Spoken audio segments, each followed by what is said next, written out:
Lead humanity's greatest weapon, the Grey Knights, against the corrupting forces of chaos in this brutal and fast-paced, turn-based tactical RPG. Root out and put a stop to an insidious plot to infect the galaxy with the bloom, an intergalactic cosmic plague capable of rotting worlds into oblivion. And that is the top paragraph for the About This Game section on Steam. And we are going to be reviewing Warhammer 40k Chaos Gate Daemonhunters. And I recently put out first impressions. I was absolutely loving this game, but it very quickly started declining the further I got in. So what we're going to do in this review is go through my experience from start until the finish. And then I want to add some notes at the end of the review to basically summarize my whole experience. And I will let you guys know that I've played about 5.5 hours of this game. And on average, it's supposed to take around 25 hours-ish to get this game completed. And no matter how much good or bad there is in this game, I will say that I picked this one up on Steam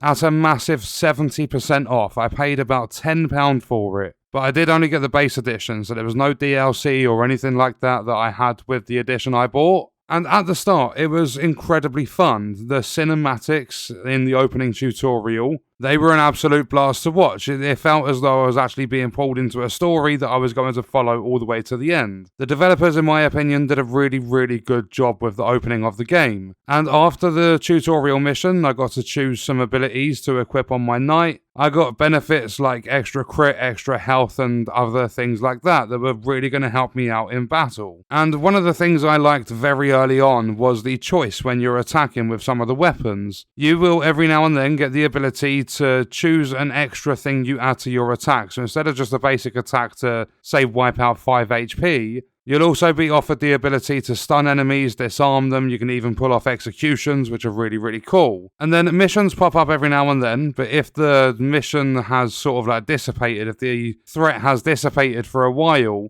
what you can do is you can advance time, which is going to help out with research and repairing your ship and stuff. And the first hour of this game is incredibly story-driven. When I say incredibly story-driven, in the first hour or so of the game, I managed to play the tutorial mission and 2 other missions. The rest of it was all cinematics, which isn't a problem, and it did calm down. Like, typically after that, the beginning of a mission was a couple of bits of dialogue, like a little conversation between 2 people that lasted about 30 or 40 seconds, and then you would be in the fight. And during combat, one of the things I absolutely loved was the environmental attacks. If there's enemies near an explosive, you can shoot at the explosive, you can deal big damage. Or if there's a gigantic pillar, you can go up to it with your melee, you can shoulder barge it, you can knock it down, and the result can be absolutely devastating for enemies. And if there's a few enemies near each other, they're all going to pay the price for standing close together. And then as you make a bit of progress through the game, you are able to change weapons for your knights, giving them things like, for an example, higher crit chance or increased critical damage. You also get access to an armory that's going to let you spend requisition points, and those points will give you the chance to obtain armor, grenades, ranged and melee weapons, but you will have limited points to spend, although it is entirely up to you what you spend them on. And as you improve the abilities ranks, you'll get better choices. Like, for an example, in my time at the game, I had a knight that was the highest level of level 4, and because I got my knight choice through requisition at the end of a mission up to rank 2, I was offered level 5 knights. And then you can improve the ranks even further, go to rank 3, and you've got a better chance of getting higher leveled knights and weapons and things like that. So I think that's a really, really good feature. And then with the research and stuff, you can unlock stratagems, which are going to give you things like your knights getting +2 action points. However, they can only be used once per battle, so you need to be very careful and strategic with the use of your stratagems. There is a lot of tactics that you need to apply to be able to be successful in this game. And then also a little bit further in, you do get glorious deeds, which can earn you requisition points for completing them. For an example, some of the things will come up like win a fight only using 3 units instead of taking 4 knights into the battle. Or one that kept popping up for me was to kill 4 enemies with grenades. But these glorious deeds can make the missions quite a lot tougher, and it's a gamble because if you're successful, you'll get requisition, but if you fail the task, you're going to lose requisition. So it also gives you the ability to add extra challenge to get better rewards, But at the same time, it's like the balance of risk versus reward, because if you do fail, you will lose requisition, which is only going to hurt you in your time on your playthrough. And then in the missions, you are going to have a bloom meter. You can see it at the top of the screen, and that is going to rise typically by 15% each turn. And you need to be careful of this meter, because the enemies are going to get reinforcements during missions,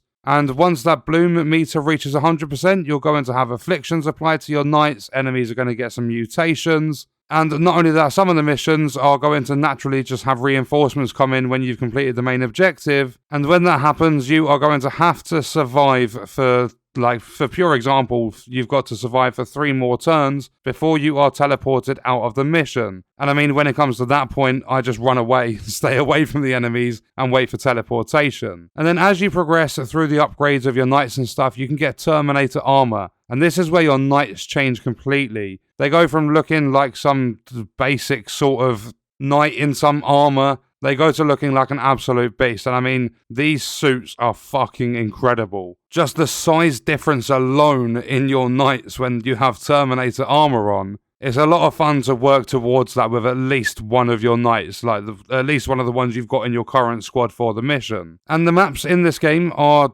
amazing. I absolutely loved the maps. The level of detail is very high, and the environmental destruction is awesome as well, with entire walls coming down if, for an example, you destroy a statue. If you shoot an explosive, there's going to be like a big area that gets destroyed. If you chuck a grenade at a knight and there's something nearby, that's going to explode. Like, there was one mission towards the end of my time with this game where there was like an enemy knight, they had like a massive armor suit on, they were standing next to a pillar, and there was an enemy on the other side of the pillar. So what I did was I chucked a grenade just behind the knight on the right angle of the pillar, so that when the knight took damage, the pillar fell down and killed another enemy. So it was like building up a combo with the grenade, and I felt as though that was a really good mechanic to be able to do that, as well as being able to see all of the environmental destruction. As I said, like, entire walls come down in this game. And as I said, once you get past that first hour or so, it's a lot less story driven, but the enemies do start to get tougher. You're not just getting these simple like grunts that come out, you're getting these knights that come out. They've got like 3 armor on them, so you're either going to have to sort of attack their armor and then go to their health, or try and get some attacks that are going to completely ignore armor and go straight for the health anyway. And in Chaos Gate, it's not just about doing fixed missions. You will have your fixed story-based missions that are going to progress you through the campaign, but you are always going to have random missions. Like, almost every mission in this game is random. So you are never going to have the exact same run as someone else. It's always going to be your own experience, which I think is really cool. However, there are parts of it that do get frustrating, which we'll go over in a moment. And that is pretty much where the frustration started to... Well, not frustration, that's where the boredom started to kick in. In the 5.5 hours I played of this game, there were 2 main objective types. They were to either eliminate the seed carrier or destroy the bloom spawn. And that's how every single mission went for me in the 5.5 hours I played of this game. And I've done a little bit of research outside of the game. I've gone through forums and I've looked through reviews and stuff to see how other people had their experiences. And I found an interesting post on Reddit that had a reply that says there are only a few different types of missions in the game, and which one you get depends on the corruption in that system. So you are either going to get kill the seed carriers, kill the bloom spawn, kill the spreader and probably the bloom spawn, or destroy the gate. And then you'll have your quest missions. So you've got your quest or your story missions, which are going to be fixed, but the random missions consist of 4 different mission types. And as I said, there's an average of like 25 hours to complete this game, so you're going to be doing those missions a lot. So as I made progress through my time with the game, that is exactly how I experienced it. So to add in at the end of this, the graphics are good in the game, and as mentioned, the level of detail is incredible in my opinion. The sound in the game as well is amazing, like getting to hear your knights just stomp around. It adds to the immersion, like it makes you feel as though you're actually part of a group of grey knights.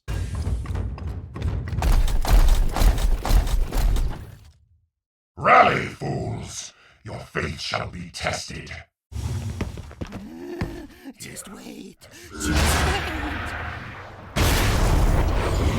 Commander, we've made contact with the enemy. But the missions being so repetitive is, at least what I think, is holding this game back. But not only that, your knights inevitably get injured almost every mission, so you can never really get attached to the same knight, or at least like even the same group, unless you're going into missions and you are protecting a specific knight at all costs. And not only that, when you complete a mission, you use some requisition, you don't actually get to choose a new knight. It just says, here's a knight at this rank, take it and move on. And within the 5.5 hours I played, there's not really a lot of enemy variety either. I think there's probably 5 different enemy types I faced, and that's around 20% of the way through the game. And if you think about it, when a game comes out, typically you'll see a lot of variety within the first few hours at least. And then maybe it'll start getting repetitive as you progress, you get halfway through the game, up to 3/4 of the way through the game. It'll start getting repetitive then. But this one, within the first few hours, starts getting really, really repetitive. And not only that, I did read up that the campaign missions themselves are locked behind research. So in order to progress through the game's actual campaign, instead of doing the randomly generated missions, in order to actually make progress through the campaign, you need to earn seeds to unlock campaign progress, because you need to research stuff, and these seeds only come in every now and then. You're not guaranteed to get a seed every single run. And on top of all of that, players have managed to complete the game in roughly 550 days or so in game time, and there is an achievement to do the game,